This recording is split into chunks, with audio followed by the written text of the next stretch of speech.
വിടുന്നത്. K V Baiju ചേരുന്നു വിവരങ്ങളുമായി. ബൈജു, CP4-ൽ നിന്നാണ് ഈ അസ്ഥി ലഭിച്ചതെന്നാണ് മനാഫ് പറഞ്ഞത്. അങ്ങനെയാണെങ്കിൽ പ്രധാനമായും CP4-ലാണ് ഈ ലോറി, അർജുന്റെ ലോറി അടക്കമുണ്ട് എന്ന് മേജർ ജനറൽ ഇന്ദ്രപാൽ അടക്കം പറഞ്ഞ കൃത്യമായ സ്ഥലത്ത് നിന്ന് ലഭിച്ച അസ്ഥി ഇതാരുടേത് എന്നുള്ള വലിയ ചോദ്യമാണ് ഇപ്പോൾ ഇനി ബാക്കി നിൽക്കുന്നത്, അല്ലേ?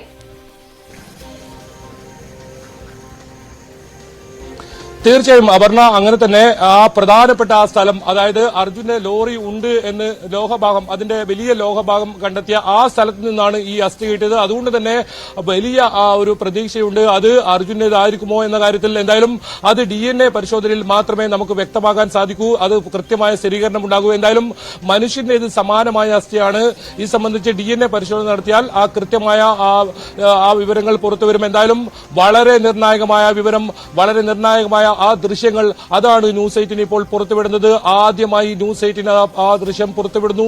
എന്തായാലും ഇന്നത്തെ തെരച്ചിലിൽ ഡ്രഡ്ജർ ഉപയോഗിച്ച് നടത്തിയ തെരച്ചിലിനിടയിലാണ് ഇത്തരത്തിൽ ഈ അസ്ഥി ലഭിക്കുന്ന സാഹചര്യം ഉണ്ടായത്. ഏതായാലും അധികൃതരെത്തി ആ അസ്ഥി ഇപ്പോൾ DNA പരിശോധനയ്ക്കായി കൊണ്ടുപോയിട്ടുണ്ട്.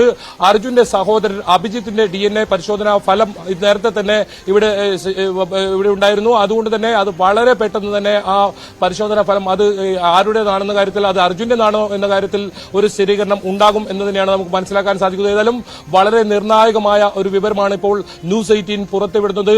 ലോറി കണ്ടെത്തിയെന്ന് ന്യൂസ് 18 ആദ്യ നാളുകളിൽ, ആദ്യഘട്ടത്തിൽ പുറത്തുവിട്ട അതേ സ്ഥലത്ത് ആ ലോറി ഉണ്ടെന്ന് ഇന്ദ്രപാൽ അദ്ദേഹം കണ്ടെത്തിയ അതേ സ്ഥലത്ത് വെച്ചാണ് ഈ അസ്ഥി ലഭിച്ച, മനുഷ്യന് സമാനമായ അസ്ഥി ലഭിച്ചതെന്നതും വളരെ പ്രധാനമാണ്. എന്തായാലും അത് കൈയുടേതോ അതോ കാലിന്റേതാണോ എന്ന് മനസ്സിലാക്കാത്ത രീതിയിലാണുള്ളത്. എന്തായാലും അത് വിശദമായ DNA പരിശോധനയിൽ മാത്രമേ അത് മനസ്സിലാക്കാൻ പറ്റൂ ഇത് ആരുടേതാണെന്ന്. 3 പേരെയാണ് ഇപ്പോൾ ഗംഗാവലിപ്പുഴയിൽ കാണാതായിട്ടുള്ളത്. ആ 3 പേർക്കായുള്ള തെരച്ചിൽ നടത്തുന്നതിനിടയിലാണ് ഇത്തരത്തിൽ ഒരു അസ്ഥി ലഭിച്ചത്. അർജുന് പുറമെ ലോകേഷും ജഗന്നാഥും ഇത്തരത്തിൽ 3 പേരെയാണ് കാണാതായിട്ടുള്ളത്.